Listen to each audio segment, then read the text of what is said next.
Hello, this is Charlie the Chaplain from Harbor Light Hospice, and this is a celebration of being alive online. One of the most wonderful things about being alive is our hope of our home in heaven. Heaven is a real place, and God has promised that we will be together there someday. Now, we don't know a whole lot of what heaven is like. The Bible does talk about heaven. It promises us that we'll have a home, that we will rest, that we'll be together, that we'll see God face to face, and that everything we have lost in this world will be given back to us. This world takes so much away from us. It takes our friends, our spouses, our parents, sometimes even our children. It takes away many things we love. It takes away our health, our sight, our hearing, our ability to run, our ability to walk, our ability to remember things, sometimes our ability to think.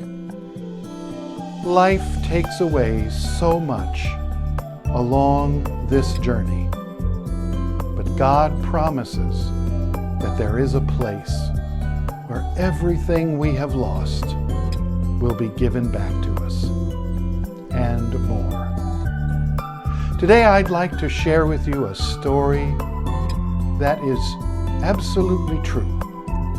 It is true the way I'm about to tell you.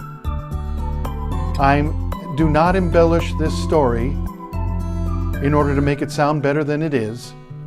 And I do use people's real names because they have given me permission to tell you this story so that your faith can be encouraged and built up.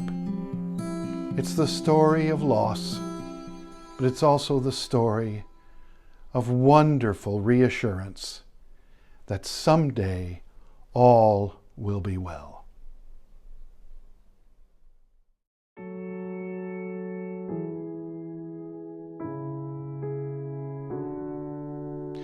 I became pastor of a small United Methodist church just north of Grand Rapids.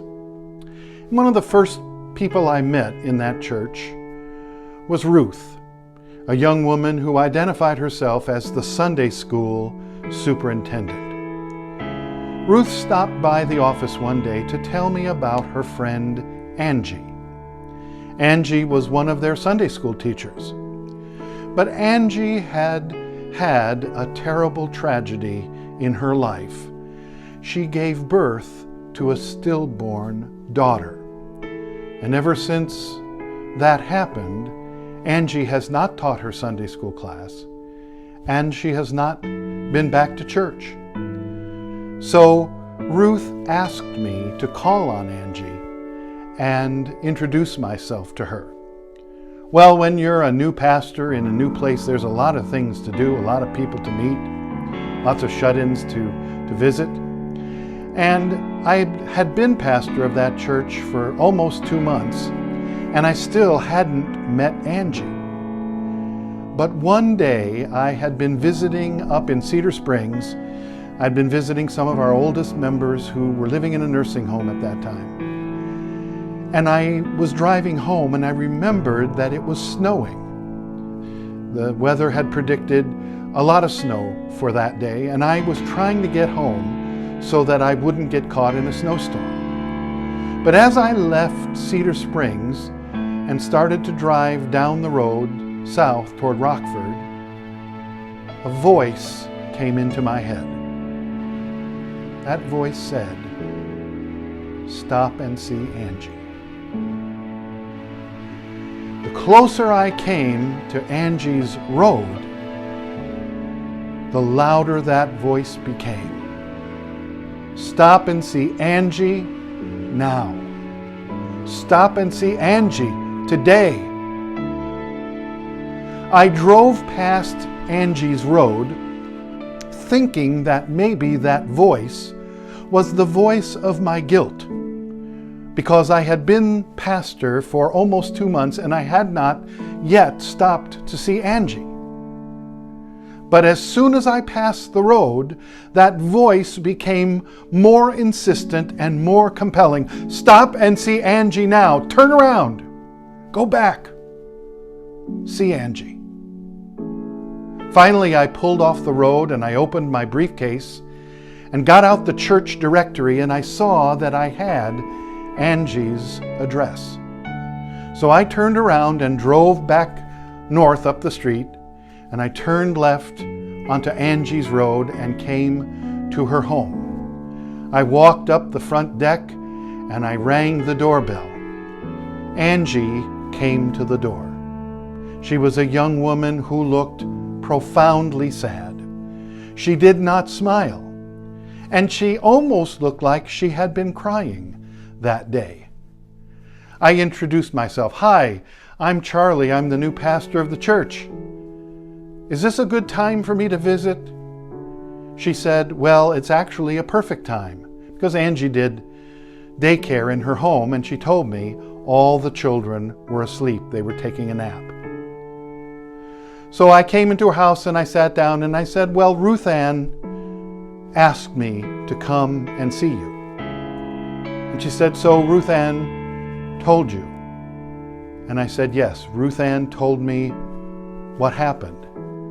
And Angie looked at me and said, so did she tell you that today is the day?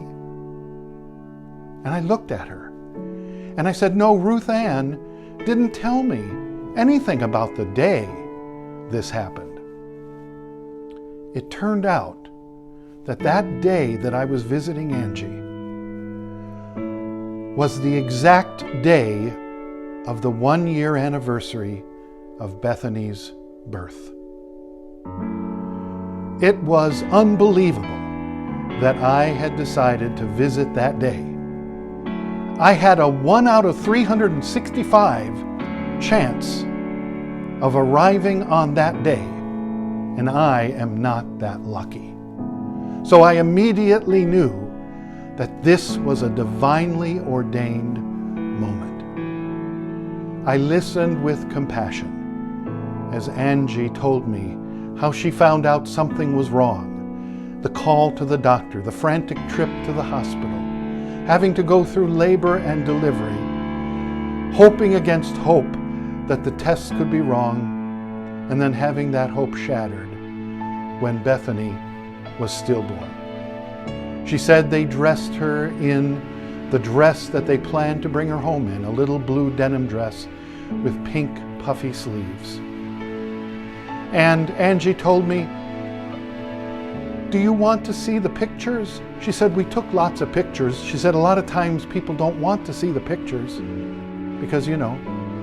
And I said, oh, Angie, I'd love to see the pictures. And she got up and went over to a bookshelf and got 2 big scrapbooks of pictures they had taken when Bethany was born. And they took every picture that a mother and a family would take of their baby, dressed in that blue denim dress with pink puffy sleeves. They took a picture of mom looking and smiling at the baby. They took a picture of mom and dad with the baby, the nurses with the baby. They had hundreds of pictures of Bethany, and I made sure that I went gaga over that baby just as I would have over any baby, even though Bethany in those pictures was not alive. And when she got done showing me all of the scrapbooks, she folded them up and took them back to the bookshelf, and then she came back out to the living room and sat down. She folded one of her legs underneath her other leg, and she folded her hands, and she looked down at the ground, and then she looked at me and said, Pastor, there's something I've been wondering, and nobody's been able to answer this question. Maybe you can answer it. And she said, when I get to heaven, will Bethany know that I was her mother? Well, there's an expression that that appears in the Bible, both the Old and New Testament, where the Bible says, the Spirit of the Lord came upon someone. Let me tell you, I know what that's like. Because the Spirit of the Lord came upon me right at that moment. And I found myself speaking, but I was listening to myself speaking almost as if someone else was doing the talking. I looked at Angie and I said, Angie, let me tell you what heaven's going to be like. When you get there, the first thing that'll happen is you'll be greeted by all of your relatives, your grandparents, your parents, your family, all of the people, your friends, people that you know who have passed on will welcome you. They'll hug you and smile and say, welcome to heaven. And then I said, everyone will suddenly get real quiet. And they'll smile at you like they know some big secret. And then very slowly the crowd will part and you'll look up and you'll see Jesus holding a little squirmy baby in a blue denim dress with puffy pink sleeves. And Jesus will walk right up to you with that little squirmy baby and put Bethany right into your arms and say, Angie, welcome to heaven. I looked at her and said, Angie, not only will you know Bethany in heaven, you will raise Bethany in heaven. You'll get to do all of those things that you never had a chance to do here on earth. I said, look, I don't know if that's good theology. I don't even know if it makes sense. All I know is heaven is the place where everything we have lost in this world is given back to us. She sat there, almost stunned, for several seconds, and then she started to cry. Angie let go of her grief. She poured out her sorrow, and her sorrow was replaced with hope and assurance. The next time I saw Angie walking up the stairs in church on Sunday with her husband Bill and her little flock of kids. She had several children. And soon after that, she started teaching Sunday school again.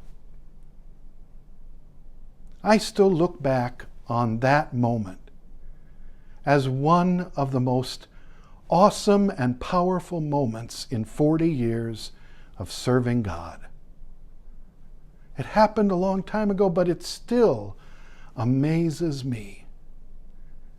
The power of God's grace and the truth of His promise that no matter what we lose in this world, all will someday be well.